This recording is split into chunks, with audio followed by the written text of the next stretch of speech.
안녕하십니까. 기획팀장 김병수입니다. 인사이동과 연초 새로운 업무 시작으로 분주한 가운데 귀한 시간을 내어주신 팀장님 분들께 진심으로 감사드립니다.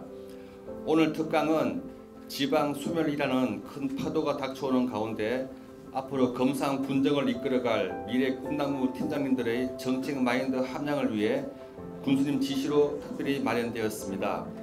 주제는 다소 중요하지만 편한 마음으로 경청해 주시면 감사하겠습니다. 강사님을 소개해 드리겠습니다. 강영환 강사님은 제1기획 광고기획팀장, 대통령 홍보기획비서관실 행정관, 국무총리실 공보비서관으로 재직하셨으며 현재는 국가균형발전위원회 산업발전특별위원회 위원장으로 계시면서 국가균형발전 정책개발에 매진하고 계십니다. 큰 박수로 강사님을 모시겠습니다. 안녕하십니까. 강영환입니다. 조금은 되게 긴 타이틀을 갖고 있습니다. 되게 좋은 얘기는 다 들어가 있어요. 대통령, 국가균형발전, 지방투자, 산업발전. 정말 이런 것들이 됐으면 좋겠다는 생각을 많이 하면서 오늘 이 자리에 섰습니다. 저는 금산군과는 바로 옆 동네 대전의 중구에서 태어나서 지금도 집이 대전 중구에 있습니다. 선화동 호시돈여고 날맹이에 우리 할아버지 때부터 살던 집에서 2015년도에 총리실 공보비서관 발령 났을 때 거기 들어가서 한번 살아야 되겠다. 거기를 제가 사실 평소에 술을 되게 좋아하는데 1층, 2층 그리고 위에 옥상까지 정말 술 먹기 좋은 곳으로 만들어서 우리 친한 벗들과 후배와 선배들 함께 1층은 소주를 먹고 2층은 맥주를 먹고 3층은 이제 막걸리 시원한 바람에 그런 꿈을 갖고 있었는데 한 20여 년 전부터 계속 그 동네는 뭐 개발 되네 마네 뭐 이런 얘기 하다가 안 되는 줄 알았어요. 그래서 당연히 이 집을 정말 리모델링을 좀 했어요. 좀 빵빵하게. 이게 또 한 40, 50대 정도 되면은 또 그런 데서 정원이 있는 곳에서 막걸리 먹고 옛 원도심이 환히 보이는 데서 같이 덕들과 이야기를 하면은 운치가 있잖아요. 그러니까 그 운치 있는 삶을 한 1년 정도 했는데 이제는 확실하게 개발이 되더라고요. 꽤 많은 투자를 했는데 정말 아깝게도 그 집이 지금은 사라져서 저는 개발의 분과 함께 다른 동네에 가서 전세살이를 좀 하고 있습니다. 그런 상황에서 부동산 값은 떨어지고 있고 앞으로 제 인생은 어떻게 될지 모르겠다라는 생각을 하면서 오늘 이렇게 우리 옆 동네인 금산군의 우리 동료 공무원들과 함께 1시간 반, 2시간까지 함께 자리를 하도록 하겠습니다. 조금보다는 많이 요란하게 살았습니다. 그 첫 직장을 그 광고회사에서 여러분 혹시 기억하실지 모르겠지만은 그 삼성 손빨래 세탁기, 따로따로 냉장고, 삼성 TV 명품 플러스 원 뭐 이런 TV를 광고를 기획하고 이렇게 행복하게 살다가 이건 아니겠다. 새로운 도전을 생각을 하면서 이렇게 좀 움직여 왔습니다. 바이오 기업에서도 있었고 한번 대통령 또 한번 만들어봐야겠다 싶기도 하고 해서 또 대통령실에도 있었고 지금은 또 이렇게 지방시대를 가지고서 그 인수위 때부터 시작해갖고 국가균형발전위 관련된 일을 하고 있습니다. 아마도 제 인생에서 가장 중요한 뿌리, 만약에 저의 삶에 정신적 어떤 그 뿌리가 있다면은 아마도 제1기획에서 있었을 때 한 8년 3개월 정도로 있었는데 그때에서의 광고인으로서의 삶이 저에게는 제일 크지 않았나. 그리고 그 삶을 지금도 조금은 지켜보려고 그때 했던 내 생각, 내 사고방식, 내 삶의 방식을 좀 유지해 보려고 노력을 하는 중입니다. 그래서 조금은 자유로운 삶을 살려고 하고 있고 조금은 자유롭게 생각을 하려고 하고 있습니다. 그 대리가 될 때쯤 1996년도 그러니까 제 나이가 한 30살 정도 됐을 때쯤 31살 뭐 됐을 때쯤에 대리 교육 받는데 굉장히 유명한 그 광고 기획하시는 선배분이 그 대리 입문 교육에서 이런 말씀을 하시더라고요. 그때까지 저는 잘 몰랐었는데 저도 하나의 그냥 직장인이라 생각했었는데 아 이런 거구나. 우리가 이제 얼음이 녹으면 우리는 얼음이 녹으면 당연히 물이 되죠. 당연히 물이 됩니다. 물이 되는데 그분은 이제 얼음이 녹으면 봄이 온다라는 그런 그 화두를 던졌어요. 그래서 그때 전 사실 굉장히 놀랐었어요. 저는 사실 그렇게 광고에서 4년 정도 돼서 대리가 되는데 그때까지는 그런 생각까지는 못했거든요. 그러니까 그 이후에 또 TV에서도 어떤 분이 나와서 이런 얘기를 하고 하는데 96년도에 제가 느꼈던 광고회사에서 느꼈던 이 화두는 정말 저에게는 컸었어요. 그래서 야, 얼음이 녹으면 봄이 올 수 있는구나. 그래서 항상 나는 얼음이 녹으면 물이 된다라는 생각만 했던 것 같아요. 그러면서 저는 이제 물이 끓으면 기체가 되고 뭐 그렇게 생각하는 것이 일반적이지만 물이 끓으면 뭐 커피가 생각난다라든가 다양한 영역에서의 사고를 넓혀야겠다 그런 생각을 사실 그때 많이 했습니다. 그때가 20살 전후였었던 것 같아요. 한번 원숭이라는 걸 한번 생각을 해보죠. 우리는 원숭이 어느 때부턴가 중학교 딱 들어가면서부터 원숭이 우리의 조상 보노보, 고릴라, 침팬지, 오랑우탄 우리의 선조들이잖아요. 그렇게 배웠어요. 그리고 남방 원숭이인 오스트랄로피테쿠스가 우리의 아주 선조인 그렇게 배워왔죠. 그리고 호모 에렉투스 직립하는 호모 에렉투스 그리고 호모 사피엔스 그리고 호모 사피엔스 늘 이거를 중학교 때부터 쭉 배워왔고 그거를 외웠고 또 시험에도 나왔고 또 그걸 암기해야 됐었어요. 그런 사이에 사실은 우리는 어렸을 때부터 아무도 가르쳐주지 않았는데 이런 노래를 했던 것 같아요.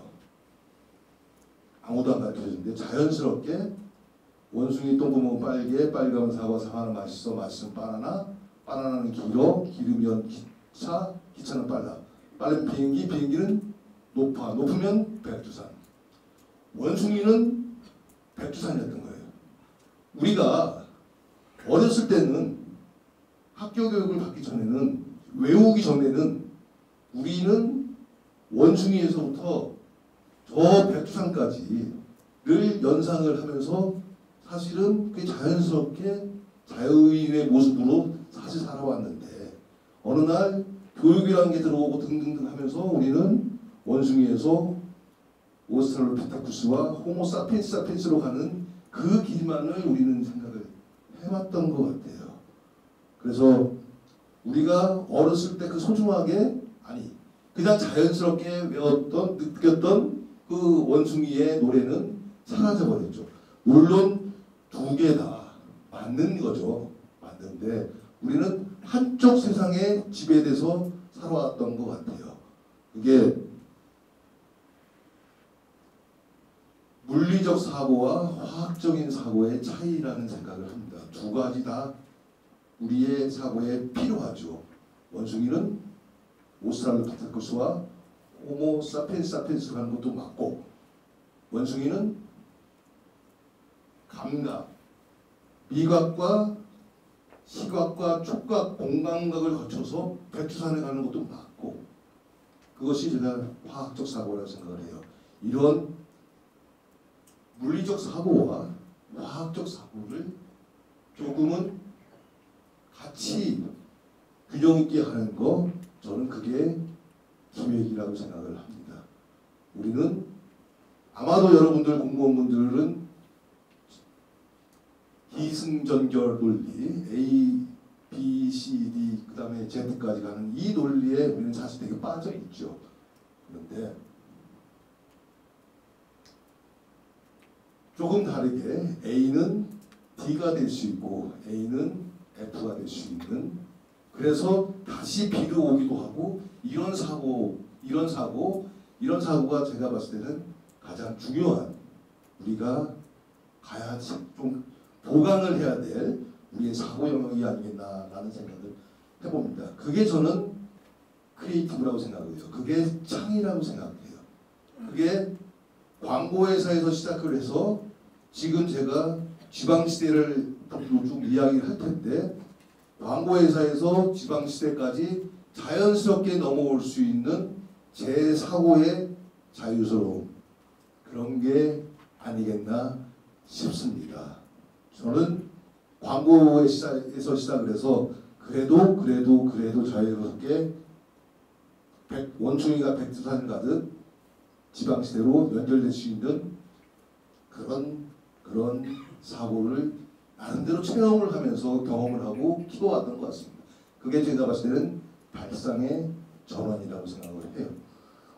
지나치게 물리적 사고에만 의존하지 않고 좀 화학적으로 새롭게 좀 무언가를 만들어가는 그 사고, 그 발상의 전환이 필요하다고 저는 생각을 합니다. 그게 창의와 혁신이라고 생각을 해요. 그리고 창의와 혁신의 그 기본적인 바탕에는 서로 합하는 것, 무언가를 합하는 것이 창의와 혁신의 출발이라고 생각을 합니다. 원숭이와 백두산을 합하는 것. 원숭이도 그렇고 백두산도 그렇고 우리 굉장히 낯익은 것들이에요. 아주 가까이 있는 우리가, 근데 좀 낯설잖아요. 요 낯서는 거, 어른과 곰도 마찬가지예요. 좀 다른 영역에 있지만 요 다른 영역에 있는 아주 낯익은 거를 조금은 낯설게 결합하는 거, 그게 크리에이티브라는 생각을 합니다. 그 낯선 것들을 합하는 거. 그래서 그 합함을 저는 지방시대에 구현을 하려고 했습니다. 지방시대에다가는 생각을 합했어요. 자유라는 생각, 정의라는 것, 그리고 우리가 살고 있는 이 도시의 문제, 그리고 우리가 함께하고 있는 사람들, 인구, 청년의 문제, 이 문제를 합했어요. 제 나름대로의 해석법은 그래요. 각자가 지방시대를 바라보는, 지역 균형 발전을 바라보는 시각은 다를 수 있겠지만, 광고에서부터 출발해서 지방시대까지 온 제 생각의 발상의 그 정신은 이렇게 이 네 가지 요소를 합하려는 데 있었다. 자유라는 것이 매우 왜곡되어 있다고 저는 생각을 했습니다. 대통령이 취임사에서 36번의 자유를 이야기를 합니다.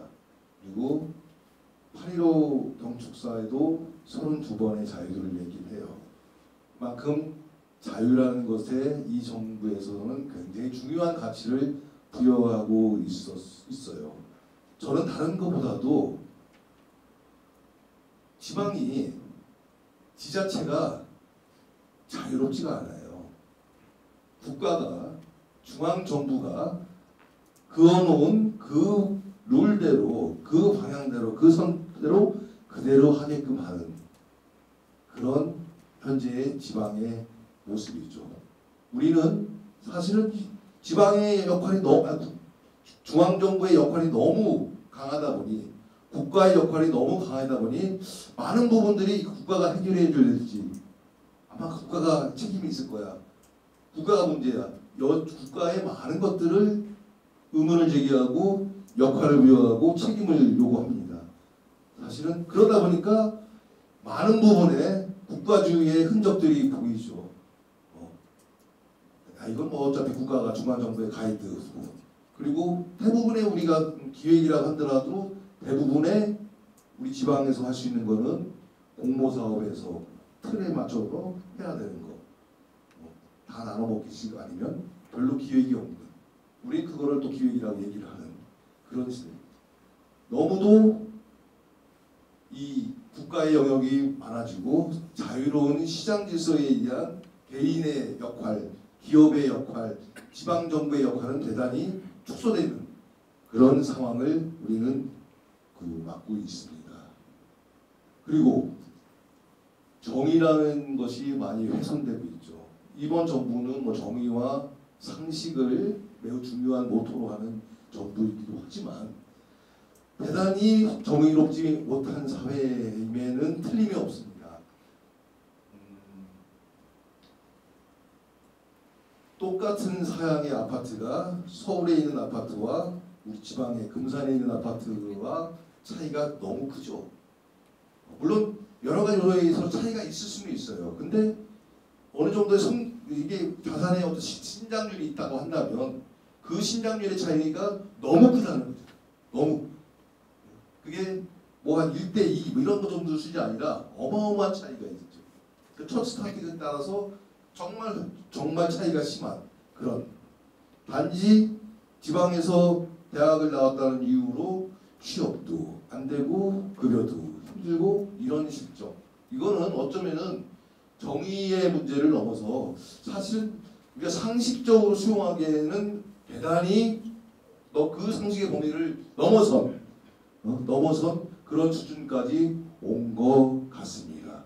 저는 그런 속에서 이 균형 발전이라는 것은 우리 사회에서 적어도 지역, 이 한반도 남단에 서서의 공간에 서서의 정의의 구현이라는 생각을 합니다.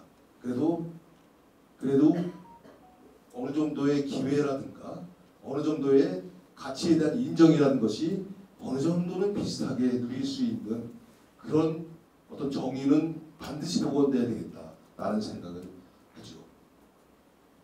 수도권과 비수도권의 차이가 너무도 큽니다. 실제적으로 수도권, 소위 경기도, 서울, 인천을 포함한 이 3개 지자체가 차지하는 면적의 포션은 11.8%예요. 12%가 안 되죠. 그 바깥에 비수도권이 88.2%의 면적을 차지하고 있어요. 그런데 2015년 이후에 우리의 GRDP는 50대 50%를 수도권이 더 많이 가져가고 있어요. 그리고 2017년부터는 취업자 수가 50%를 넘어서요, 수도권이. 그리고 2019년부터는 인구마저도 50%를 넘어서죠. 지금 소비 신용카드의 이용을 기준으로 하는 소비의 기준으로 75%에 육박하는 그 포션이 수도권에서 비수도권은 25%에 불과한 그런 상황이죠.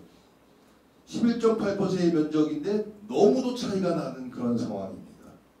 국회의원 수도 마찬가지예요. 국회의원 수도 비례대표 지역 기준으로 보면은 비수도권이 조금 더 많지만 비례대표를 합하면은 수도권이 훨씬 많습니다. 그렇기 때문에 정책 결정권자들이 대부분의 수도권에 있기 때문에 수도권 중심으로 갈 수밖에 없는 구조. 그리고 공직에 계신 분들 마찬가지로 행정고시라든가 이 고시를 패스했던 분들이 대부분이 수도권이죠. 그러다 보니 모든 정책 결정과 의사구조가 대부분의 수도권 중심으로 갈 수밖에 없는 그런 구조. 이거 정말 문제라고 생각을 합니다. 이 차이가 원래부터는 비수도권이 굉장히 그래도 컸었어요. 쭉 좁혀다가 이제 벌어져서 역전됐는데 이게 그 벌어짐이 너무 커져가고 있어요. 이렇게 가다 보면 5년 후 10년 후에는 아마 6대4 나올 거예요. 6대4 나올 거죠. 면적이 더 커지는. 사실 제가 굉장히 그 인수위 전에 사실 대통령 선거 캠프에도 조금 관여를 했었는데 그때 경기 북부 얘기가 나왔어요. 경기 북부, 경기 북도, 경기도를 두 개 나누자. 경기도도 남쪽은 잘 살아요. 근데 위쪽은 휴전선 가까운 곳은 되게 개발 제한이 돼 있고 막 그래요. 그래서 경기도의 이 여론조사를 해보면은 나누자라는 의견이 한 70% 가까워요. 근데 저는 그게 경기도민 1000만 명의 뜻을 받도록 그게 맞는 길이다라는 생각을 사실은 그때 했었어요. 근데 이 인수위 들어와서 지역균형 발전을 접하다 보니 그래서는 안 되겠다라는 생각이 좀 들었어요. 왜? 경기 북도가 만들어지는 순간 이 충남 이남으로 쭉 내려와야 할 것들이 다 경기 북부로 가요. 그래서 수도권을 더 강화시킨다. 그거는 전체 지역균형 발전임에서 가서는 안 될 길이다 라는 생각에 저는 그 당시에는 경기 북도에 대해서 제가 페이퍼도 쓰고 했었지만 지금은 그건 안 된다라는 그런 생각을 갖고 있어요. 아직도 수도권에는 개발을 해야 될 곳이 많다라고 수도권에서는 또 이야기를 해요. 강화도, 옹진군 이런 데 인천 쪽에. 그런데 그런 데가 개발이 되면 될수록 이쪽 충남 이남으로 특히나 저쪽 전라남도, 경상도 쪽으로 갈 파이 자체가 줄어든다. 그랬을 때 그런 거는 국가 정책적으로 조정을 해야 될 문제다라는 그런 생각을 합니다. 다음은 도시 얘기를 좀 해볼 거예요. 금산이라는 도시가 있죠. 분명히 금산이라는 도시에도 뭔가가 있을 것 같아요. 다른 사람들이 느끼는 금산, 우리 금산이 국민이 느끼는 금산이라는 의미도 있고 금산 바깥에 있는 사람들이 느끼는 금산이라는 의미도 있을 것 같아요. 도시학자 그 유현준이라는 분이 쓴 글에 보면은 남대문, 불타는 남대문 그것도 문화재적 가치가 있느냐라는 한참 논쟁이 있었어요. 그때 유현준은 문화재적 가치가 있다라고 했어요. 왜? 거기 남대문에 들어있는 목재, 철재 뭐 등등등이 문화재가 아니라 거기에 들어가 있는 남대문에 들어가 있는 생각, 사상, 그 정신이 문화재다라는 생각. 그거를 저는 매우 동감을 합니다. 금산에도 생각이 있을 것 같아요. 그 생각이 무엇이냐를 우리가 연구하고 또 고민하고 발굴해내는 거, 다시 재현하는 거, 그게 우리 공직자들의 가장 중요한 일이 아니겠나 싶어요. 그냥 금산은 이제 과거의 인삼부터 시작해서 그것만이 아니라 우리가 갖고 있는, 놓치고 있는, 우리가 또 새로이 발견해서 키워야 될 그 가치, 생각, 이거를 정말 고민을 해야 되지 않겠나 싶습니다. 뻗어나가는 도시만이 도시가 아닌 것 같아요. 저는 논문을 이렇게 하다가 도시학 관련된 논문을 쓰다 보니 이렇게 미래를 향해서 뻗어나가는 서울형, 아주 산업형 뭐 이런 도시가 아니라 이제 도시는 조금은 포스트 모더니즘적인 가치, 미학, 심리학 뭐 이런 요소들, 문화적인 요소들, 이런 요소들이 더 부각되는 이런 시대가 조금 더 도래하는 것 같아요. 왜? 인구도 많이 줄어들고 그리고 사람들의 관심 자체가 되게 그쪽으로 과거에 국가 중심으로 도시 중심으로 가는 게 아니라 내 삶을 중심으로 도시를 바라보는 그런 상황이기 때문에 내 삶의 주변에 문화, 미학 이런 것들이 대단히 그 관심이 커져가는 그런 시대입니다. 그래서 도시에 들어가 있는 우리 금산에 들어가야 될 여러 가지 가치들을 좀 많이 고민하는 그런 것들이 필요하지 않겠는가 싶습니다. 저는 청년 인구에 대해서 좀 관심이 되게 많은데 사실 우리 사회에서 이거 딴 얘기지만 우리 사회는 청년 이야기를 하지만은 청년에 대한 개념조차도 아직은 좀 불분명해요. 그러니까 도시마다 다 달라요. 아마 서울은 15세부터 29세까지를 청년이라고 얘기를 하고 그 다음에 대전만 하더라도 15세에서 39세인가? 아니 19세에서 39세. 아마 금산은 더 범위가 넓을 겁니다. 물론 지역적 상황에 따라서 상대적인 개념으로서 노년과 대비된 개념으로 청년을 논하다 보니까 그렇게 되는데 이런 청년에 대해서 좀 더 관심을 갖고 가는 것이 필요하다라는 생각을 합니다. 인구 문제가 어마어마하게 중요한 문제로 대두되고 있습니다. 2021년도에 우리나라의 총 신생아 수가 26만 명이에요. 제가 84학번인데 저희 때는 100만 명이었어요. 그 다음에 90년대생 중심 그때가 보면은 75만 명 정도. 지금 26만 명입니다. 이거 대단히 심각한 문제입니다. 그리고 이 점점점 줄어들고 있다는 거. 이 도시 금산에서 작년에 태어난 인구 신생아 제가 알기로는 138명 태어났죠. 한 달에 12명, 11명, 12명. 정말 심각한 문제죠. 앞으로 더 줄어들 가능성도 없죠. 재작년에 200명이 넘어갔고 줄어들고 있죠. 어느 우리나라의 군 중에서 그 신생아 없는 분도 좀 있어요. 어디 군인가 거기는 딱 한 명 태어났는데 역시 이제 다문화. 이런 아주 심각한 상황입니다. 이런 상황에서 사실은 도시의 앞으로의 전략 이거는 정말 다시 생각을 해야 되는 거죠. 왜 사람이 없는데 애들이 없는데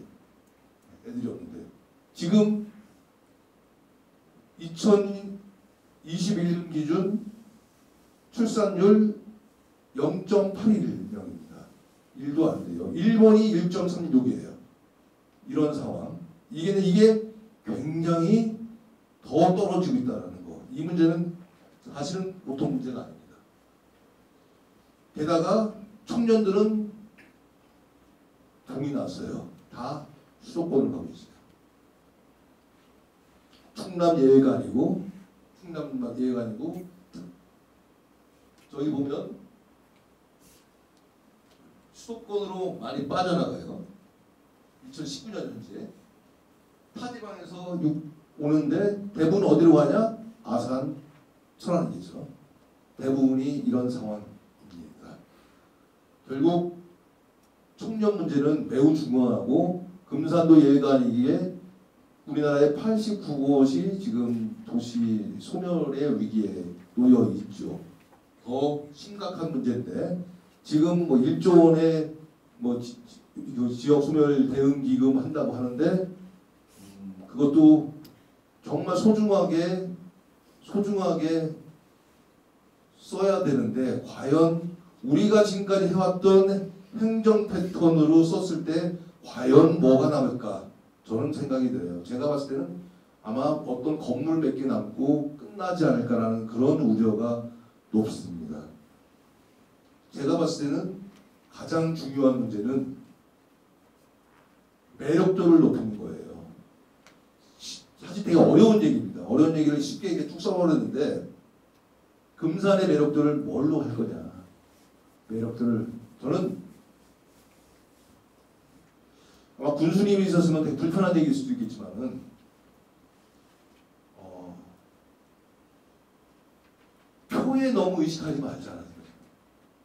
거기 지역에 살고 있는 사람들, 그 지역에 살고 있는 사람들 대부분이 우리 군 단위 같은 경우는 50대, 60대 그 이상 분들이잖아요. 그 이상 분들에 맞는 정책, 거기에 맞는 거기에 표를 얻을 수 있는 그런 일들만 하고 거기에 예산을 하다 보니까 계속 악순환인 것 같아요. 저는 세 가지가 필요하다고 봐요. 여기 써 있겠지만 어쨌든 간에 청년이 와야 된다. 청년을 살게 하든 청년이 여기 들어와서 놀게 하든 청년들이 돌아다니는 그런 금산이 되어야 된다. 그리고 타겟을 금산 국민에게 두지 말고 금산 바깥에 있는 사람들 어떻게든 좀 내려와서 여기 와서 돈 쓰게끔 하고 금산을 누리게끔 하고 그랬으면 좋겠다. 정책은 좀 그 방향으로 가야 된다. 그리고 컨텐츠가 중요하죠. 애들은 요즘 젊은 친구들은 재미없으면 절대 안 오니까요. 먹방도 있어야 되고 놀이도 있어야 되고 뭐 사진 찍으면 인증서도 찍어야 되잖아요. 이 괴짜가 진짜 필요해요. 괴짜 같은 요즘 예산에 더본이라고 이제 뜬다고 하잖아요. 더본 백종원 브랜드 그 백종원은 예산 국민들을 대상으로 한 그런 마케팅이 아니죠. 어떻게 하다가 이제 밥을 같이 저기 그 충남도청에 그 하시는 분하고 고위분하고 밥을 먹다가 예를 들면 그렇다. 원래는 더본이 제주도부터 시작을 해가지고 하는데 제주도 가려면 비행기 타고 가서 돈도 많이 들잖아요. 예를 들자면 내 차 타고 더본 가자. 내 차 타고 더본 가자. 서울에서 예산까지 그렇게 먼 길은 아니거든요. 요즘은 워낙 교통이 잘 되기 때문에 마찬가지로 내 차 타고 금산 갈 수 있는 금산 가면 이런 게 있다더라야. 이런 것들이 많이 SNS나 입소문이나 고향사랑 기부 뭐 그런 툴을 통해서라든가 여러 가지 것들을 해서 어쨌든 간에 수도권에 있는 사람들을 끌어내릴 수 있는 마케팅 전략과 컨텐츠 그거를 개발하자는 거죠. 요즘 젊은 친구들 인삼 먹나요? 제 딸 25살인데 인삼 잘 안 먹는 것 같아요. 홍삼 캠핑 안 먹는 것 같기도 하고 어쨌든 간에 젊은 애들에게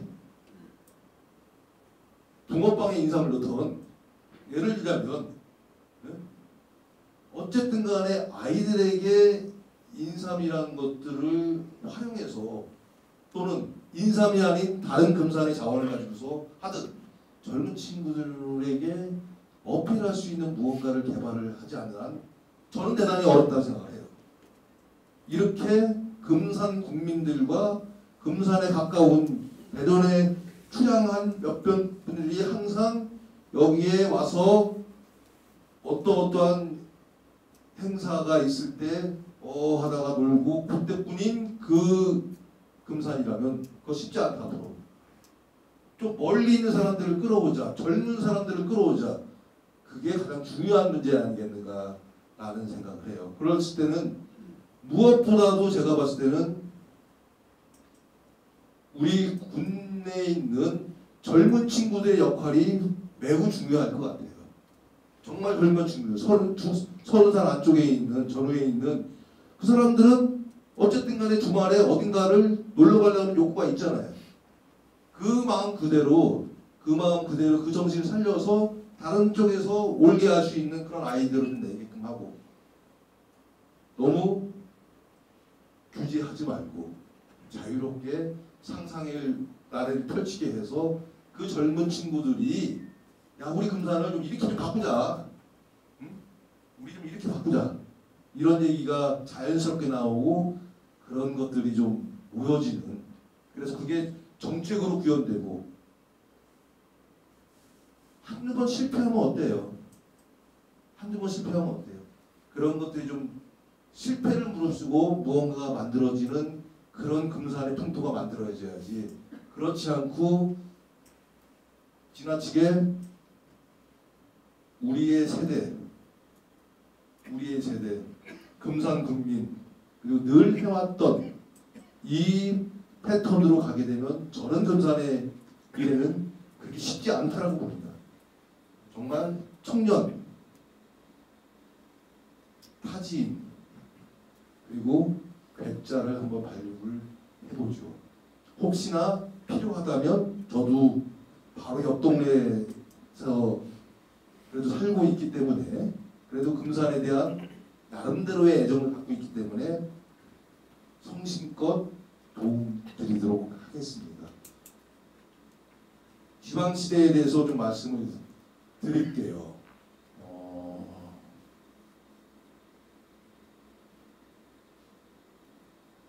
앞서 말씀드렸지만 이러다가는 대한민국 망한다. 완전히 이 수도권의 모든 것들을 수도권에서 이루어진 그런 세상, 이 불균형이 정말 극대화되고 점점 더 벌어지고 있는, 그러다 보면 망하다, 그런 위기의식에서 이 지방시대는 만들어졌어요. 그 첫 출발이 인수위 때부터였어요. 인수위 처음으로 지역균형발전특별위원회를 만들었습니다. 인수위 내에 처음 있는 일이에요. 이번 정부 들어서 약 60명 가까운 분들이, 저를 포함해서 60명 가까운 분들이 한 60일 정도를 작업을 했어요. 사실은 인수위는 어찌 보면 인수위는 부처에서 나온 공무원들이 기본적인 안을 가지고서 국정과제, 윤석열형 국정과제를 만들었다면 우리의 이 균형발전위원회의 국정과제는 그렇지 않았어요. 정말 그 정부 부처에서 파견은 나왔지만은 정부 부처 바깥에 있는 사람들이 많이 회의를 하고 해서 국정과제를 만들었습니다. 특유의 19분의 위원들이 있었고요. 거기에 이제 김병준 위원장이 또 두목이 돼서 위원장으로서 전체를 리딩을 했고, 6분의 국회의원, 그리고 예전에 육동일 교수를 포함한 학회장급의 교수분들, 그다음에 지역의 대표성을 가진 분들, 이렇게 위원들로 구성하고 저는 기획운영실장을 맡아서 했습니다. 그리고 중앙부처에 있는 국실장급이 같이 파견 나와서 일을 했고, 지자체에서 국장급들이 나와서 파견 근무를 했습니다. 그리고 자문위원들, 교수들과 전문가들로 구성됐고, 캠프에 있었던 젊은 친구들 함께해서 60여일간을 고생을 해서 만들었습니다. 아마 인수위 상황 처음이고 앞으로도 좀 그랬으면 좋겠다 싶은 생각이 드는데요. 지속적으로, 왜? 지역의 문제는 정말 중요한 문제이기 때문에 그렇게 정권이 또 새로운 정부가 만들어진다 하더라도 그랬으면 좋겠다라는 생각을 합니다. 아쉬움이 대단히 많아요. 사실은 시간의 문제도 있고 정보의 문제도 있기 때문에 광역자치단체 중심으로 여러 가지 연구를 했습니다. 그러다 보니까 기초 분야에 대해 기초단체에 대해서는 다소 건드릴 수 있는 시간적인 여유가 없었어요. 근데 그런 부분들은 정말 기초 부분은 되게 중요한 부분일 것 같아요. 이거는 진짜 아주 과제로 남기기로 하고 15개의 국정과제를 도출을 했습니다. 사실은 김병준 위원장이 전체적인 스토리를 만들었어요. 그리고 15개 중에서 5개를 줄이고 함축해서 대통령실에서 대통령 취임 이후 7월 달에 대통령실에서 10개의 과제로 만들어서 발표를 했습니다. 저희는 이 15개의 국정과제를 저희들이 만들어서 인수위 끝날 무렵에 전국 14개 시도를 돌아다니면서 다 브리핑 설명을 했습니다. 근데 아쉽게도 15개 중에서 저는 김병준 위원장도 그렇고 2개가 없어졌어요. 원래는 4번째 과제가 뭐냐면 지자체의 기획 및 경영 능력 강화가 하나가 있고 또 하나는 지자체의 자기 책임성 강화라는 게 있습니다. 이 2가지는 나중에는 빠졌어요. 그리고 10가지의 하나의 과제 중에 거기에 녹여 들어갔는데 좀 추상적이다라는 이야기와 함께 지적과 함께 그러나 이 10개의 국정과제 여기에서 가장 중요한 정신은 저는 그거예요. 지자체의 기획 및 경영 능력 강화. 그래서 아까 제가 처음에 말씀드렸던 원숭이 얘기도 하고 그다음에 봄 얘기도 했지만 그렇게 기획이라는 것이 매우 중요하다. 왜? 지자체에서는 앞으로의 지자체를 끌어갈 거는 중앙정부가 아니다. 광역을 중심으로 해서 지자체가 스스로 주도적을 가지고 자율적으로 하는 것이 이번 지방시대의 가장 핵심적인 정신이다. 라는 측면에서 이 2가지가 그리고 그 하는 만큼 반드시 책임을 져야 된다. 그런 맥락에서 이 2가지가 매우 중요한 과제였었습니다.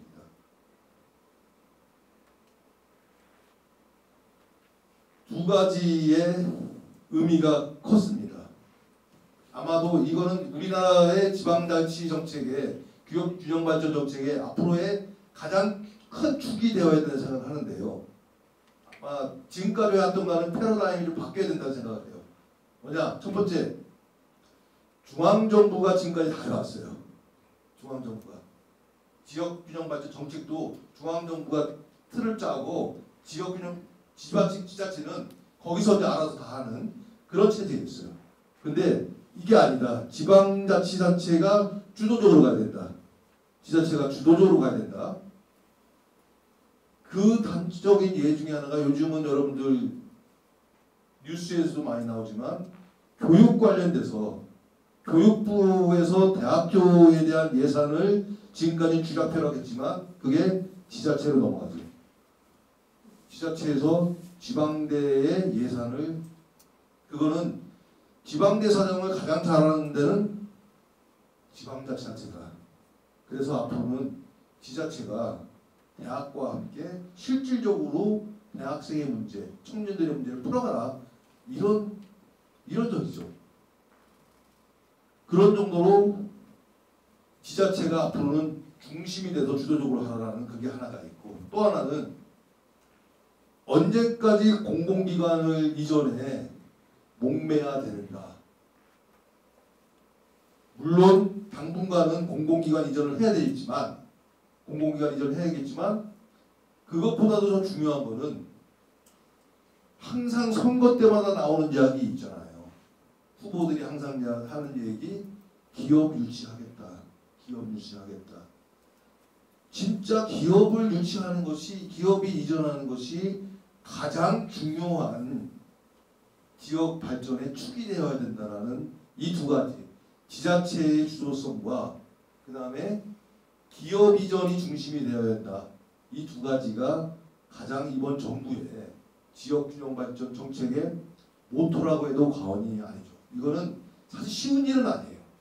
정말 쉬운 일은 아닌데 그만큼 절실하고 이래야지 지역이 살 수 있다라는 그런 위기의식 속에서 나온 나름대로의 해법. 실질적으로 쉽진 않지만 정말 구현을 해야 될 우리의 목표점이라고 생각을 합니다. 그래, 한 이 2가지를 담은 것이 대표적인 것이 제가 지금 맡아서 하고 있는 기회발전 특구라는 거죠. Opportunity and Development Zone. 그건데 차츰 설명을 드리기로 하고요. 몇 가지 가치, 자율, 공존, 혁신이라는 가치하에 이렇게 10가지의 과제를 책정을 했습니다. 충남과 금산 관련된 것들과 연관된 부분을 중심으로 해서 하나씩 말씀드릴게요. 원래대로 한다면 국가와 지방자치제 간의 기능을 이렇게 조정하고 지방자치단체의 기관 구성을 다양한다는 그런 얘기가 있어요. 원래 행정학에서는 보충성의 원칙, 원래대로 한다면 기초단체가 못하는 거를 광역에서 하고 광역에서 못하는 걸 중앙정부가 해야 되고 원래 그렇게 해야 되는데 우리는 그게 안 되잖아요. 네? 그거를 진짜 바꿔보는 노력을 해보자. 앞으로 나오게 될 요 10가지는 아마 제가 봤을 때는 행정학에서의 가장 모범적인 그 스토리라인일 것 같아요. 근데 진짜 한번 해보자라는 측면에서 한번 계속해서 곱씹어서 저희가 같이 고민해볼 필요가 있는 겁니다. 자치경찰권도 강화를 해보자. 안타깝게도 이태원 3사가 발생을 했지만 경찰의 문제도 그렇잖아요. 수사의 문제만 너무 집중하는 게 아니라 근본적인 문제, 치안, 안전의 문제를 실질적으로 주민과 함께 할 수 있는 것은 자치경찰이거든요. 이 자치경찰을 정말 말뿐인 자치경찰이 아니라 진짜 자치경찰을 해서 우리 주변에 경찰이 있어서 안전을 항상 책임질 수 있는 그런 구조로 가자라는 것들이 사실은 되게 연구가 되어 있고 지금 굉장히 그 방안을 총리실 중심으로 해서 고생을 하고 있습니다. 주민자치회 개선하고 그다음에 뭐 여기서는 특별자치시도의 우상인데 제주에 이어서 세종에 이어서 강원도가 뭐 특별자치도가 만들어지고 우리 근처에 근교에 있는 전라북도가 또 만들어지는데 가끔 이런 것이 만들어지다 보면 또 안타까움이 있죠. 특별함이 너무 많아지면 전혀 특별하지 않다는 거. 그런 문제는 우리가 스스로 좀 해결해야 될 문제인데 안타까움이 좀 있습니다. 그다음에 재정자주도 기반의 지방재정 목표를 그냥 뭐 일반적인 재정자립도 그러니까 상식적으로 계산하지 말고 실질적으로 투입되는 거와 투입되는 걸 제대로 한번 분류해서 해보자라는 측면에서 재정자주도라는 개념을 가지고서 지방재정 목표를 설정하는 그런 과정으로 가고 있습니다. 그리고 중요한 거 균형발전 특별회계 아마 이 부분에 대해서 대단히 손을 볼 걸로 예상이 됩니다. 원래 사실은 지역 균형 발전은 올해가 20년 되는 해예요. 원래 시작은 노무현 정부 때부터 시작된 겁니다. 노무현 정부가 이제 혁신도시 만들고 또 세종시 이전하고 정말 대대적으로 노무현 대통령이 이 균형 발전 관련돼서는 정말 애를 썼죠. 그리고 그거를 서포트했던 양반이 김병준 위원장이고, 그래서 그 김병준 위원장이 사실 이 그림을 완결 지으려고 하는. 근데 아쉽죠. 그 이후에 균형 발전은 사실은 말만 균형 발전이었지 한 게 없어요. 대개 이제 큰 덩어리에 무언가 딱 이거 이외에 사실은 아쉽지만 문재인 정부도 이 균형 발전에 대해서는 별로 할 얘기가 없는 거예요. 왜? 위원회 위촉장 수여식 이후에 한 번도 회의를 하지 않았거든요. 오시지 않았거든요. 이 균형 발전은 대통령이 관심 갖지 않으면 절대 안 되는 거예요. 대통령이 뭔가 그림 잡고서 뭐가 이거 해야 된다라고 해야지 균형 발전이 이루어지지. 지금 우리 같은 이런 풍토에서, 우리 같은 행정 풍토에서 기재부가 힘 막강하고 행안부가 힘 막강하고 그 다음에 중앙 그 구조에서 광역단체가 힘 막강하고 그나마 이 기초는 아무 힘이 없고 이런 과정에서는 안 돼요. 이거. 대통령이 중심 잡고서 이거 해야 된다 라는 그런 게 좀 있어야지 어느 정도 된다. 왜? 아무래도 대통령 중심제이다 보니. 물론 지역균형 발전이 정말 잘 된 나라들은 대부분이 연방제를 하는 나라 같은 경우는 정말 잘 돼 있죠. 근데 우리는 연방제 국가가 아니잖아요.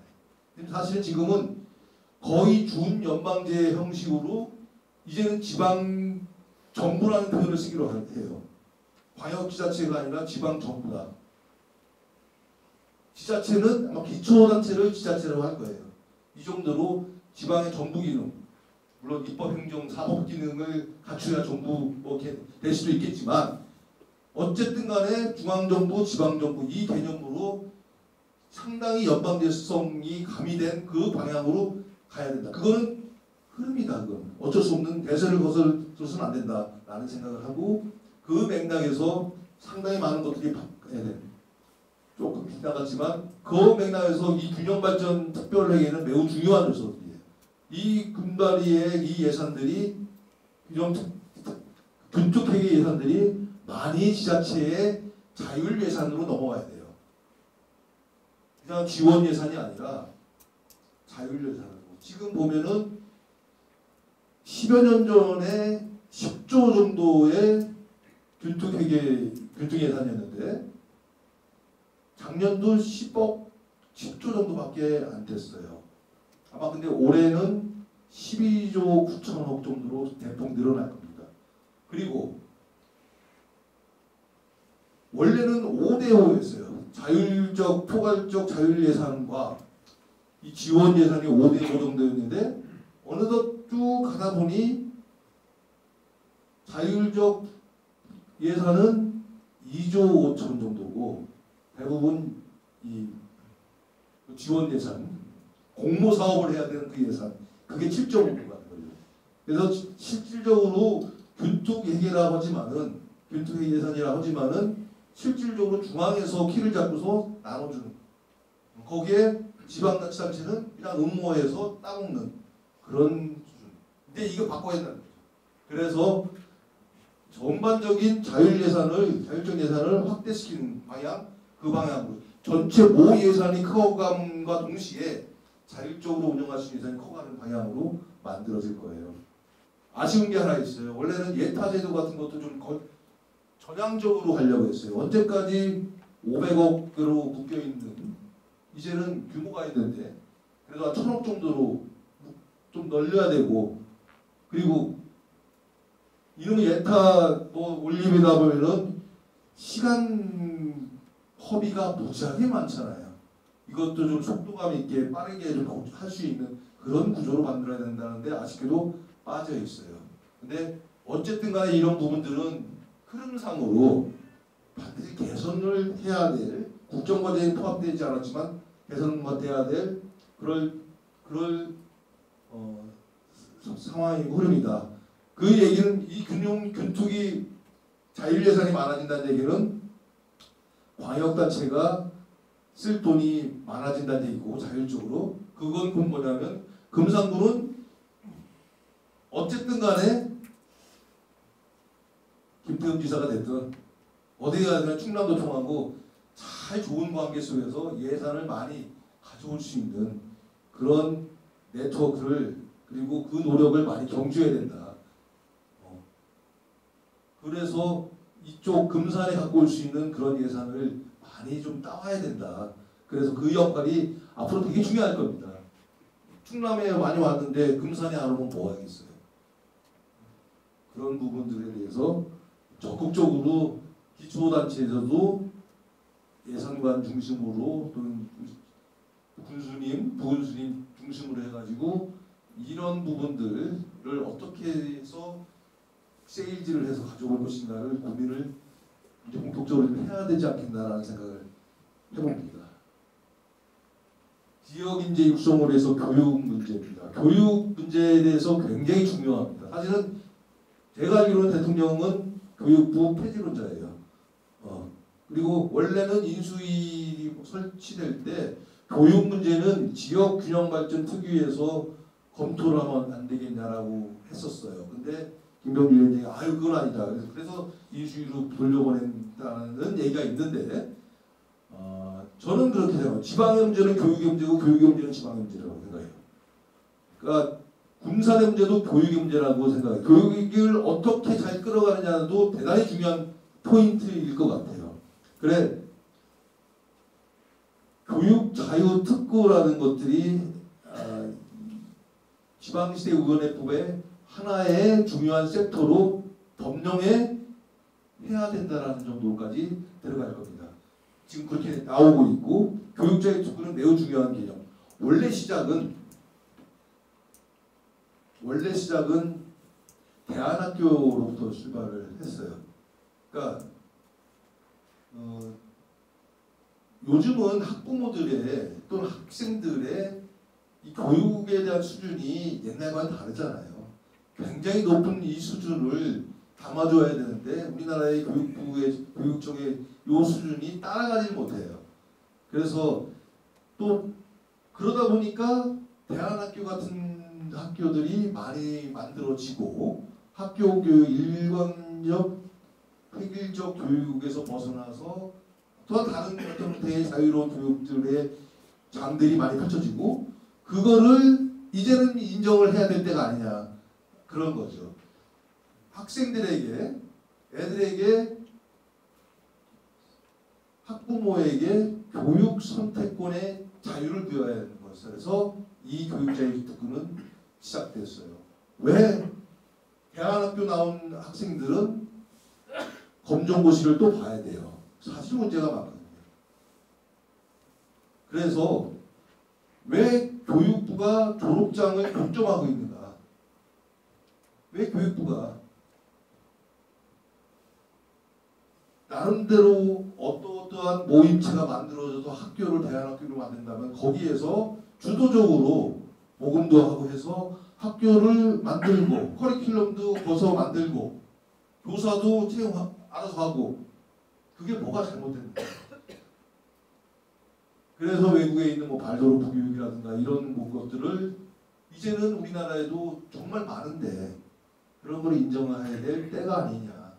다만 이거를 그냥 전국적으로 확산을 하게 되면 워낙 또 교육은 잘못하면 영리될 수 있잖아요. 워낙 역풍도 불고 그래서 우리 박순애 장관이 또 며칠 만에 이제 아웃되는 바퀴.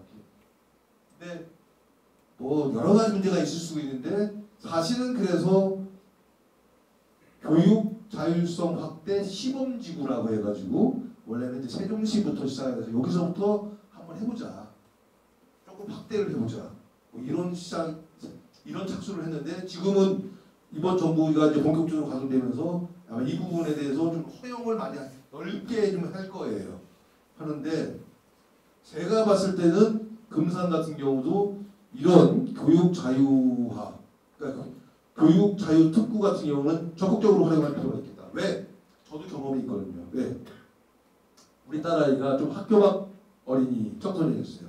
그래서 대안학교를 정말 찾아서 돌아다녔어요. 근데 금산에 지금 저 기억이 잘 안 나는데 어딘가에 되게 훌륭한 프로그램을 갖고 있는 학교가 있더라고요. 그래서 진짜 가서 만나고 생활을 해보니까 야, 여기 진짜 보내고 싶은 거예요. 그거를 앞으로 좀 제대로 정규 학교로 인정하자. 그래서 저는 그게 친환경이 됐던 어떤 뭐가 됐든 간에 금산도 그런 니즈가 있는 그리고 그런 여건을 갖출 수 있는 학교가 만들어진다면 그거를 상품화라고 하면 이상하지만은 적극적으로 한번 도모를 할 필요가 있지 않겠는가. 왜? 대전과도 가깝고 또 여러 가지 환경적인 요소에서 나쁜 환경이 아니잖아요. 그런 부분들을 근데 다만 그거를 할 때 좀 그럴싸했으면 좋겠어요. 저는 이 교육자의 특구는 두 가지만 하고 가야 된다고 생각하는데 도시형 교육자의 특구가 학교가 있다면은 그 학교는 조금은 글로벌 뭐 영어도 이렇게 뭐 조금은 혁신성 갖고 있는 학교가 축이라면은 좀 자연 친화형 학교가 좀 있었으면 좋겠어요. 그래서 그 자연 친화형 학교에 좀 더 확실하게 제도적으로 좀 뒷받침될 수 있는 그런 그리고 지자체에서 확실하게 좀 밀 수 있는 좀 지원도 제대로 할 수 있는 그런 학교가 좀 됐으면 좋겠다. 지금 대부분의 예산을 지자체장이 중심에서 하라고 하는 상황이니까 물론 이 초등학교는 교육청에서 하겠지만 사실은 교육청과 금산시, 원래는 교육청과 세종시에서 만약에 교육자의 특구를 전체적으로 한다면은 세종시가 중심이 된 학교와 교육청이 주도해서 끌어가는 학교와 경쟁을 한번 해보자. 그러니까 어떤 학교가 더 학부모와 학생들에게 더 좋은 학교로 인정을 받을지 시장 논리에서 한번 맡겨보자 라는 취지도 있었어요. 자, 그랬을 때 교육청이 일반적으로 갖고 있는 일반 초등학교와는 다르게 이 교육자료 특구의 성격을 갖고 있는 요 학교, 지자체가 잘 케어하고 하는 이 학교가 더 성과가 있고, 나 이 학교는 정말 내 아들 보낼만해, 내 딸 보낼만해 라고 해서 사람들이 몰려올 수 있고, 더 관리, 그렇게 되는 금산의 교육자의 특구를 한번 진짜 심도 있게 고민해 볼 필요가 있겠다. 그래서 젊은 그 뭐랄까요, 그 학부모들도 한번 의견도 들어보고 여러 가지 하고 해서 좀 체계적으로 준비해서 요 교육자의 특구는 우리가 뭐 시도를 했으면 좋겠다라는 생각을 합니다. 그다음에 지자체와 교육청, 지방대학이 같이 지방대학을 지원을 확대하는 겁니다. 지금 예산이, 교육부 예산이 대학 교육은 지자체로 많이 넘어가요. 지금 교육부에 있는 고등교육실이 없어지고 국립대학교에 있는 교육부에서 파견 나간 사무국장이 없어져요. 이거는 지자체가 주도적으로 대학과 같이 해서 하라는 거. 뭐 RIS 예산이라는데 다 그쪽으로 넘어가요. 저는 그런 개념이에요. 무슨 개념이냐면 네이버 학교, 네이버 대학, 네이버 학과가 만들어지면 좋겠다. 카카오 학과가 만들어지면 좋겠다. 라는 생각을 해요. 근데 우리나라의 법상이 네이버 학과, 카카오 학과는 기업 안에 만들 수 있어요. 삼성학과, 삼성 기업 안에 만들 수 있어요. 삼성 공장이 있는 어디에 하나. 지금은 온라인 세대잖아요. 전체가 한 영토있는. 이 교육의 문제는 규제의 문제예요. 규제를 깨겠다는 거예요. 교육부가 갖고 있는 교육부 정책 자체가 규제거든요. 이걸 좀 깨자. 그 맥락에서 아마 다양한 사내 대학 뭐 이런 것들이 만들어져야 되는 그런 시대가 올 것 같아요.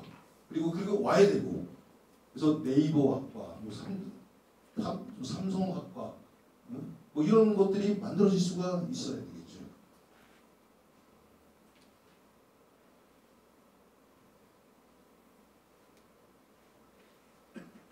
그리고 이제 여러 가지 명단을 중에서 이제 지방자치단체 간 협력 조정 강화, 대단히 지역 간에 좀 문제가 있을 수가 있잖아요. 이런 거를 좀 조정할 수 있는 것들, 위와 아래, 그러니까 광역과 기초, 기초와 기초 간에 이런 것들을 좀 많이 조정을 해서 같이 좀 협업을 좀 했으면 좋겠는데, 제가 다시 돌아다녀 보면은 그게 쉽지가 않은 것 같더라고요. 대단히 이기고 마찰도 많고 또 그런 것들이 있는데, 이런 문제들에 대해서 이러다 보니까 자꾸 좀 오그라지는 것 같아요. 이런 것들을 좀 해소했으면 좋겠다는 생각을 많이 합니다. 그리고 제가 관련되어 있는 요 파트가 이제 주로 저하고 직접적으로 관련되어 있는 지금 현재 파트입니다. 기회발전 특구라는 것과 그다음에 이제 기업 이전 활성화, 그다음에 공공기관 추가 이전, 뭐 혁신도시 활성화 이런 부분들인데요. 저는 이런 것들이 앞서 뭐 교육자료 특구가 됐든 뭐가 됐든 간에 다 연결되어 있는 복합 상품이라고 저는 생각을 하고서 생각을 하고 있어요. 특히 기회발전 특구는 더욱더 그런 성격을 갖고 있다라고 생각을 합니다. 무엇이냐면 지금부터 이제 기회발전 특구에 대해서 조금 말씀을 좀 드리겠습니다. 원래 이 기회발전 특구는 성공특구라는 이름으로 대선 캠프 때부터 기획이 됐던 거예요. 그때부터 제가 좀 인발부를 해서 대통령 후보 시절에 보고를 했던 성공특구라는 프로젝트입니다. 그건 뭐냐면 그야말로 기업이 좀 이전을 하는 기업이 이전하는 앞서 말씀드렸던 공공기관이 좀 이전에 의존하는 게 아니라 기업이 이전하고 중앙정부가 만들어서 무슨 특구 이렇게 만드는 그런 거 하지 말고 지방정부가 직접 이 특구를 설계하고 짜는 거예요. 그런 개념에서의 성공특구라는 걸 만들었죠. 근데 원래는 그 당시에는 대통령 선거 자체가 좀 네거티브 선거전이었고 그 다음에 세금 문제, 세제 문제가 걸려있기 때문에 자칫 선거전에서는 그게 플러스 요인이 아니기 때문에 일단 새로운 정부가 만들어지면 한다 해서 인수위 때부터 이제 본격 검토가 된 거였고 그리고 이름 자체가 이제 기회발전특구로 이제 공식화돼서 한 겁니다. 이 제도는 미국의 OG라는 오퍼튜니티 존이라는 오바마 시절부터 시작했던 그 정책에서 모두 시작된 거고 영국의 UK, 테크 UK라는 것을 벤치마킹한 것도 합니다. 다만 OG는 낙후 도시, 낙후 지역에다가 돈 때려 붓는 투자를 하는 그런 전략이었다면 저희는 그런 전략은 아니에요. 왜? 낙후 지역에다가 해봐야 돈이 너무 많이 들어가니까. 너무 많이 들어가니까. 사실 미국은 낙후 지역 중심으로 하다 보니까 부동산에서의 여러 가지 중심으로 이득 많이 취하고 그런 좀 부작용이 좀 있었어요. 우리 그러지 말고 지금 어느 정도 형성되어 있는 예를 들자면 국가 판단이 됐든 어디가 됐든 특구이긴 특구이나 제대로 가동되지 않는 특구 이런 데를 새롭게 좀 해서 거기를 중심으로 해서 가는 게 어떻겠냐. 제대로 기업이 갈 수 있게끔. 그래서 기회발전특구를 이렇게 기획하고 시작을 했어요. 이 제도는 들어오게 되면 기업 유치가 되게 되면 세제 혜택이 되게 커요.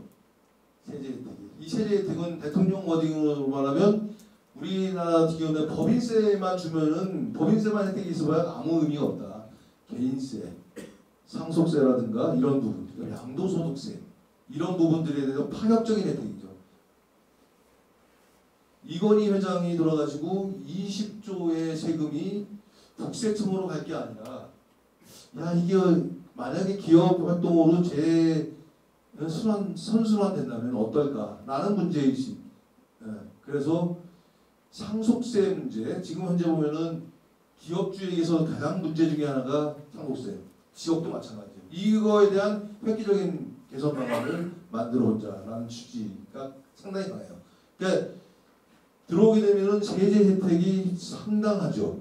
상당한 세제 혜택을 드리게 되는 거고, 그리고 무엇보다도 어떤 산업을 중심으로 할 것이 그 특화 산업을 지자체장이 스스로 결정을 하라. 여기서 지자체장이라 하면 광역단체. 일단 광역단체 중심으로 해서 판단을 해라. 아마 예를 들자면은 여러 가지 것들이 이제 고민되겠지만 충남 같은 경우, 대전 같은 경우, 세종 같은 경우 고민되겠지만 아마 충남 같은 경우는 아마 고민 되게 많이 할 거예요. 시도가 15개가 있으니까. 근데 일단 한 100만 평 정도의 부지 그리고 조성되어 있는 부지를 이용하는 게 좋겠다라는 그 조언 그런 속에서 아마 탄소 중립 에너지 뭐 이런 쪽에서 많이 좀 고민을 하는 걸로 알고 있어요. 탄소 중립 에너지 쪽으로. 그다음에 세종 같은 경우에는 사이버 보안 쪽으로 고민을 많이 하는 걸로 알고 있고 저쪽에 충북 같은 경우는 바이오, 뭐 대구 이런 데는 뭐 그 전기차 등등등 자기들이 갖고 있는 자산 속에 플러스해서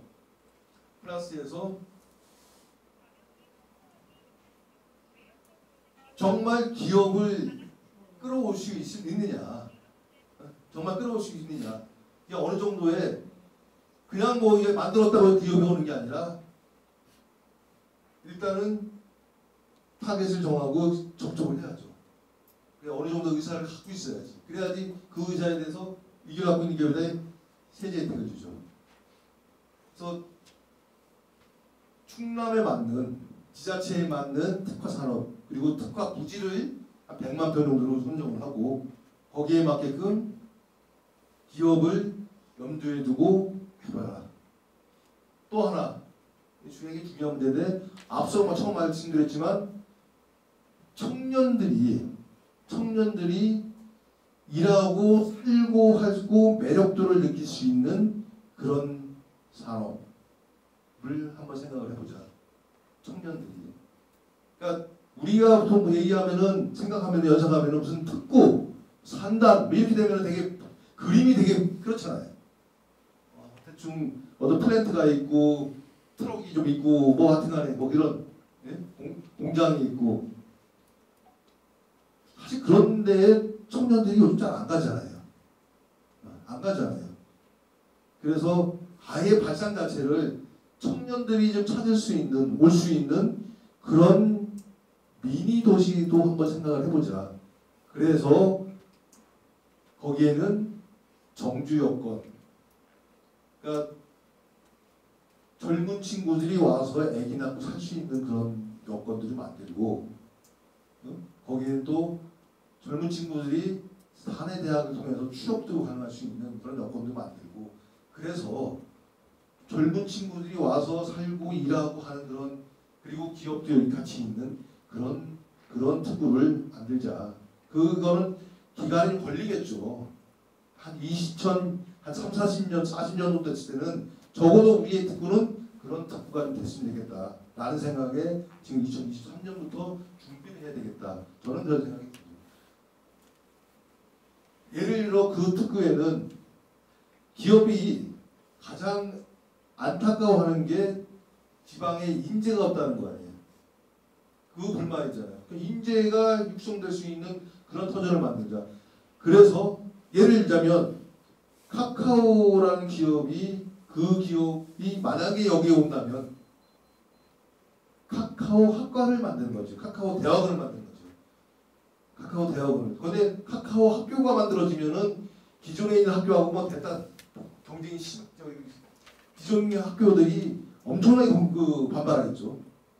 그래서 학교 내에 대학원이나 학과를 만들든 연합대학교 형태로 만들든 우리 보통 보면 계약학과라는 게 있는데 그거보다도 실질적인 그래서 그 카카오 학과는 학교가 관여하는 게 아니라 기업이 실질적인 설립도 하고 그리고 커리큘럼도 만들고 또 교수도 채용하고 다만 학교에 대한 어느 정도의 지원은 해야겠죠.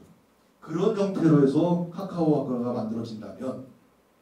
만들어진다면 학생들이 그 카카오 학과가 만들어진 그 지역에 오겠죠.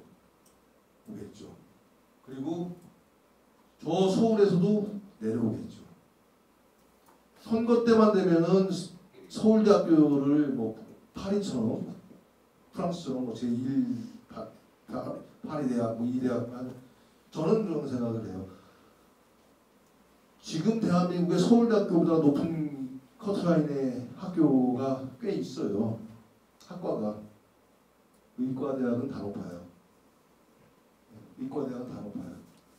경북대 의대, 충남대 의대, 충북대 의대, 서울대가 다 높아요. 저는 그게 학생들의 학부모들의 수요 니즈를 담은 그런 현상이라고 봐요. 왜? 취업과 앞으로의 삶의 미래거든요. 서울대학교가 중요한 게 아니라 앞으로의 삶의 미래거든요. 저는 서울대학교보다는 카카오 학과가 더 미래가 더 밝을 것 같아요. 아마 많은 친구들이 그런 생각을 할 것 같아요. 어느 기업은 자동차 학과가 자동차를 유치하려고 해요. 어느 지자체 같은 경우. 그런 데는 예를 들어 뭐 갤로프 학과가 됐든 뭐 예를 들자면 그런 게 많아져야 된다고 생각을 해요. 그런 맥락에서 이런 특구는 비단 기업이 내려와서 산업공단에 만들어지고 이것만이가 아니라 거기에는 인력 양성을 위한 새로운 체계, 그리고 주거를 위한 종업원의 주거를 위한 여러 가지 정주 여건. 예를 들자면 그 특구 안에 들어가 있는 아파트는 청년 주택으로 간다든가, 그리고 그 1층은 무조건 아이들이 육아를 할 수 있는 공간을 만든다든가, 그런 것들이죠. 왜 우리의 육아 정책은 아이들을 왜 거주지가 아닌 일터까지 데리고 와서 애를 봐야 되는, 아니잖아요. 우리 옛 말도 아이들은 마을에서 키운다고 했잖아요. 마을에서 키울 수 있는 그 마을을 만드는 게 저는 청년들이, 젊은 친구들이 이 도시에 남게 하는 길 아니겠나 싶어요. 그리고 카카오 대학이라든가 이런 새로운 새로운 무언가를 만들면서 매력도를 높이면서 외부에 있는 젊은 사람들 여기 들어오고 이런 것들이 매우 중요하지 않겠나. 비록 충남이라는 과여단체 중에 아마도 한 군데가 설정돼서 갈 가능성이 높겠지만, 과역 기준으로는 이런 것들이 정착되고 하다 보면 달라질 것 같아요. 14개 광역 시도에서 이런 게 하나씩 만들어져서 몇 년을 좀 가다 보면 중앙과는 좀 다른 매력을 지닌 지방의 새로운 문화, 이런 것들이 좀 만들어질 수도 있지 않겠나. 물론 장담 못하지만 그런 시도라도 좀 해봐야 되지 않겠나. 이제는 저는 그런 생각을 좀 해봅니다. 공원도 왜 우리의 공원은 왜 들판을 향해야 되는가, 하늘을 향하면 안 되는가. 한 10층짜리 예를 들자면은 10층짜리 수직공원, 물론 문제도 많을 수 있죠. 그런데 그런 게 랜드마크가 되고 그게 새로운 도시의 문화가 되고 새로운 미학적 요소가 될 수 있는, 그게 저는 규제의 혁파라고 봐요. 앞서 말씀드렸지만 카카오학교가 됐든 수직공원이 됐든 그게 다 규제 덩어리예요. 이거. 그 규제 덩어리 때문에 아시는 분 아시겠지만 김영환 충북지사가 활주로에 손을 떼겠다고 하는 거예요. 대단히 많은 규제들이 좀 얽혀 있죠. 이거를 어떻게 해소하느냐, 이것도 지방 우리 시대가 가야 될 굉장히 중요한 과제 중에 하나입니다. 사실 이런 것들을 인력의 문제, 정주 여건의 문제, 기업을 유치하는 문제, 산업 규제의 문제를 이 기회발전특구에 한번 담아보고, 이것 때문에 사실 제가 강연도 다니고 또 특위위원들과 함께 현장에서의 이 빡센 설명회도 갖고 또 질의응답도 갖고 그렇습니다. 근데 이거는, 이 기회발전특구는 저도 사실은 행정적으로는 처음 도전하는, 아마 왜 우리는 보통 이거를 만드는 주체가 있고 뭐 부처가 어디가 됐든 뭐 주체가 있고, 그리고 그걸 만들 수 있는 법안이 있고, 그 법안에 입각해서 뭐 중앙정부에도 가이드가 있고, 그 다음에 또 절차를 밟아서 설명회도 하고 하면서 이렇게 이런 거에 늘 익숙해 왔잖아요. 근데 제가 보는 현지로서는 이렇게 하다가는 이거 못한다. 왜? 이게 2024년부터는 뭔가 시작이 돼야 되는데 2025년도가 되면은 임기가 반이 지나요. 이 정책을 끌어가려고 하는 윤석열 정부가 임기 반에 몰리게 돼요. 2025년이 되면. 그러면은 그 참 추동력 얻기 쉽지 않아요. 그럼 2024년도에 뭔가가 발진이 돼야 돼요. 그러려면 거꾸로 2023년도 올해 한 상반기 정도에는 지자체에서 뭔가 안이 만들어져서 으쌰으쌰하고 조정반을 거쳐서 결정이 돼야지. 법도 뭐 여기에 따른 세제법도 기본법은 당연히 만들어져야 되고, 거기에 따른 조세 관련된 법안도 개정안도 만들어져야 되고, 이 조정이 되는 거잖아요. 그래야지 내년에 예산에 담지. 그렇기 때문에 되게 절박하죠. 사실은 어쩌면 무모한 일일 수 있어요. 사실 내가 강의를 하면 할수록 또 설명회를 하면 할수록 이게 진짜 그 지자체의 희망 고문이 될 수도 있겠다는 생각 많이 해요. 희망고문 될 수 있겠다. 왜? 법도 없거든. 근데 저는 그렇게 이거 어차피 지자체가 주도적으로 자율적으로 하는 근본적 정신을 갖고 있기 때문에 지자체가 법도 같이 만들자. 네? 지자체가 법도 만들자. 이 지자체, 이 법에 지자체의 의지를 담자.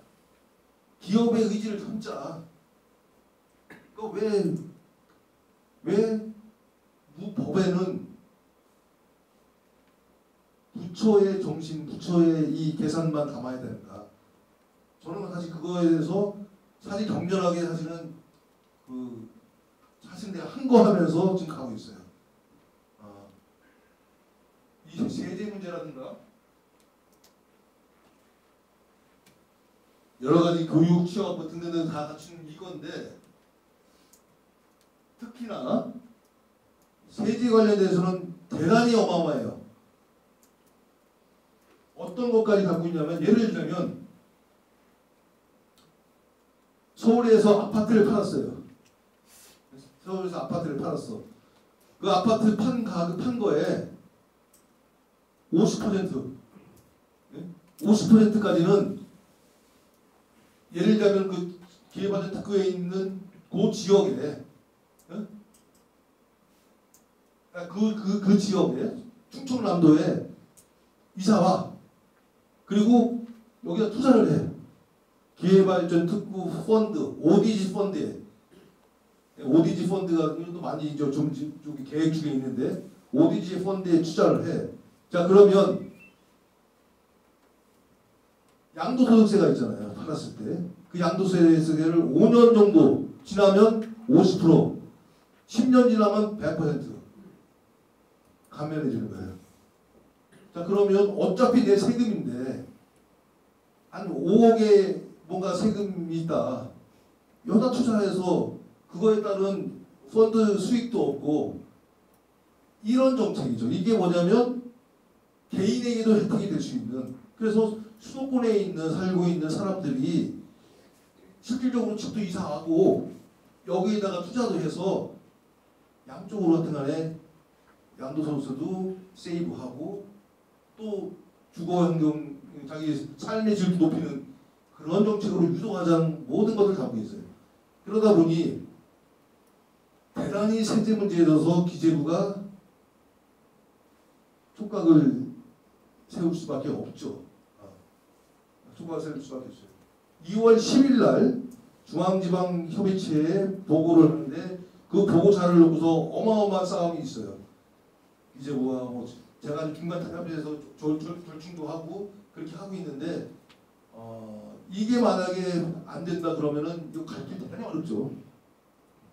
갈 길 대단히 어렵고 그리고 어쩌면은 정말 희망고문이 될 수 있다라는 그런 제 나름대로 이기심 가지고 저는 이거 만약 안 되면 3, 4월 안에 난 끝이야. 안 해. 안 하고 말어. 할 정도의 마음을 가지고서 지금 달려가고 있죠. 그래 이 특위위원회는 24명의 특위위원들이 있어요. 기재부, 국토부, 중기부, 산업부, 국장급, 그리고 국책연구기관, 산업연구원 등, 조세연구원 등등등 연구기관, 그 다음에 산업단지공단, 중소기업진흥공단, 그리고 산업은행, LH공사 등등등 이 관련된 모든 기관의 실무 책임자들이 다 들어가 있어요. 그래서 이 교수들하고 같이 현장에서 같이 만나서 설명회도 갖고 그리고 실질적으로 어떻게 꾸며갈 것인가를 모색하고 그러면서 이런 부분들은 법안에 만들어야 되겠다라는 것도 담기도 하고 이런 작업을 하고 있죠. 어쩌면 대단히 무모한 작업일 수도 있는데 새로운 길이고 반드시 읽어야 되겠다라는 그런 마음을 갖고서 진행을 하고 있습니다.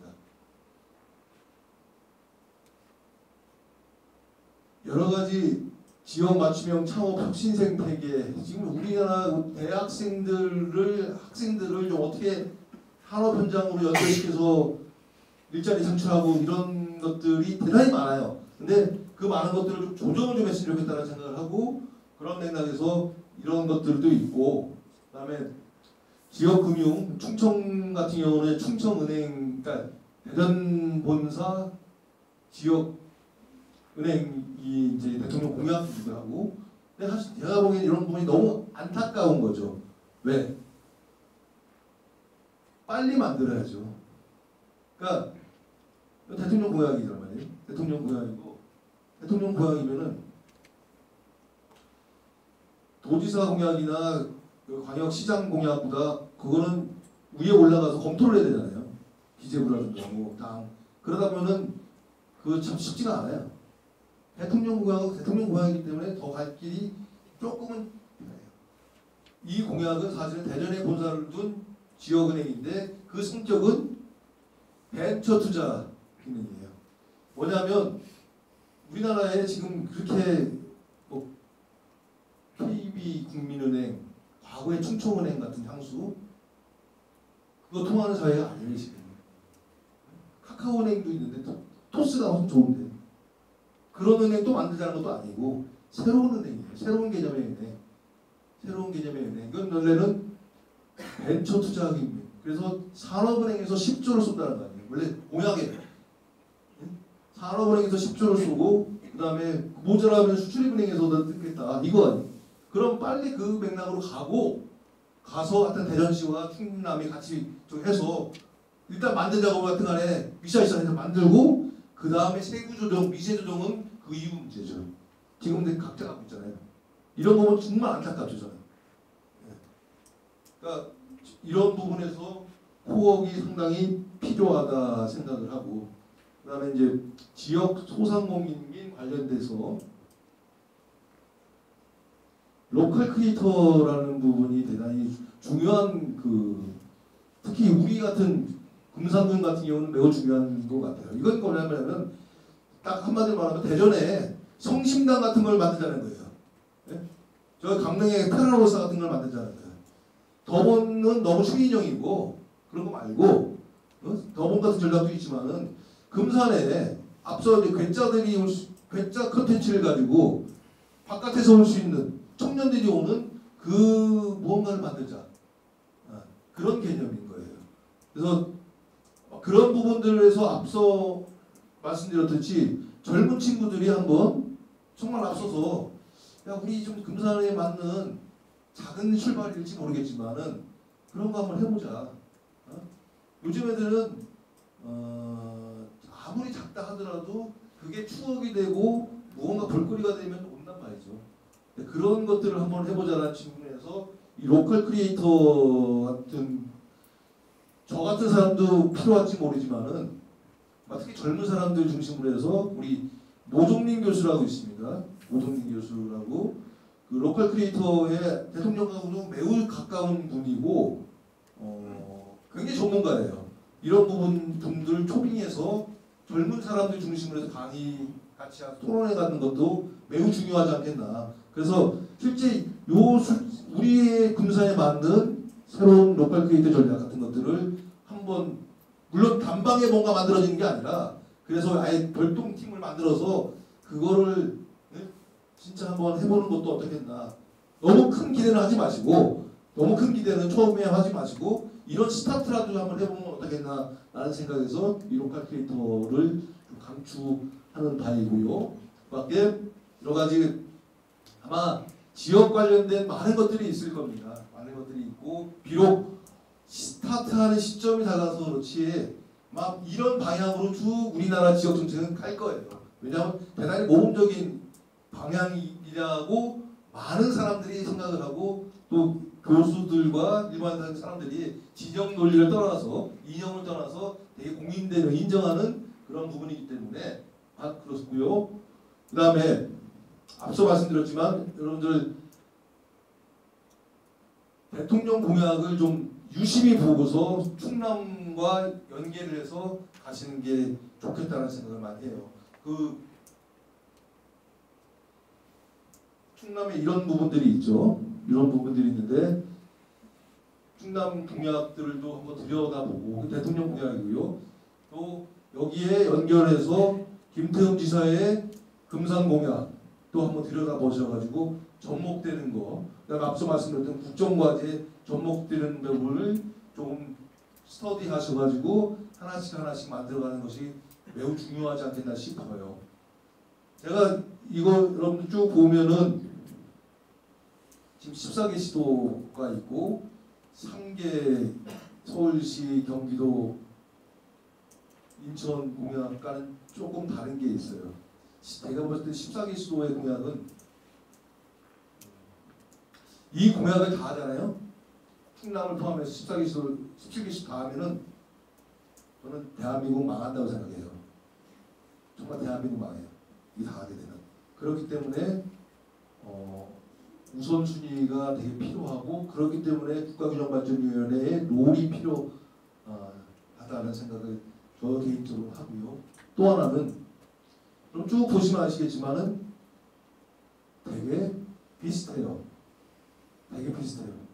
SOC 사업, 교통, 그다음에 항만이나 항만이나 공항, 그다음에 이제 약간의 선심성 지역 사업, 복지, 문화, 환경 대부분 비슷하게 돼요. 14개 시도.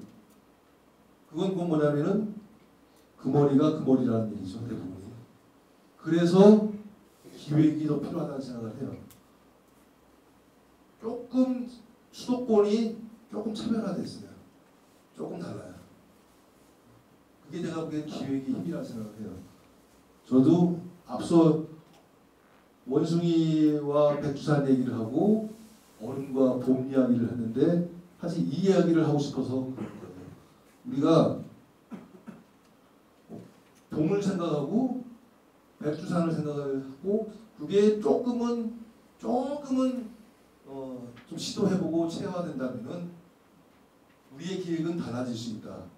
그리고 그 기획을 어떻게 하느냐, 그거를 어떻게 지자체의 경영의식으로 나타나게 하느냐, 그게 저는 지방시대의 가장 중요한 정신이라고 생각을 해요. 그래서 그런 부분들을 우리 금산군청 이 공무원분들 위아래 함께 정말 한번 새로운 금산의 재미있는 거리들을 만들어서 새로운 금산으로 갈 수 있는 그런 기폭제가 되었으면 하는 그런 바람을 가지고서 이상 강의를 마치도록 하겠습니다. 감사합니다.